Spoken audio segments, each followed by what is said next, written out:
Hello. So, more silly singing. Support style. So, the best way to put it is when you are supporting, you're breathing in, you're inhaling. You want to be very silly. Remember we talked about the seal, right? Because you want your throat open. You can inhale this way too. You don't have to always, or it doesn't only have to be something that you sing and you think about like, right?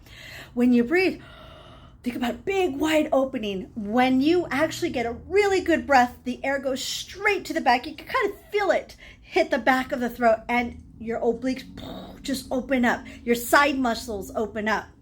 So what happens is when you breathe and those side muscles open up, you want to hold them out. You want to resist the urge to become a whoopee cushion.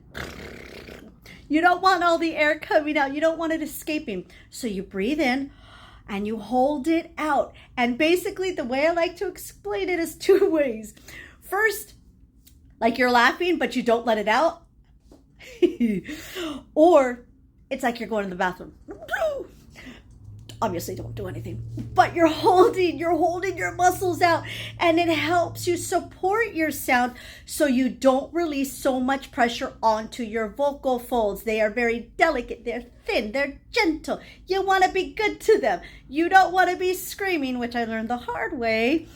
I love my Dodgers, but I used to scream at the Dodger games, and if I'm singing on Sunday morning, I can't do that.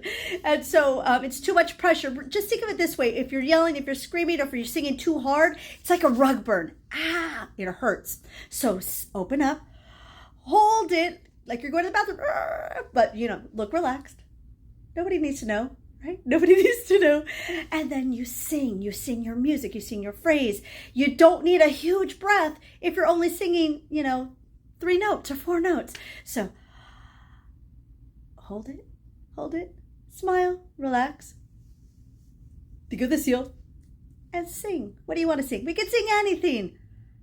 There are places I remember all my life, though some have changed. You could do anything. I don't know if I got those words right, but you know what I'm saying. All right, good luck. You've got this.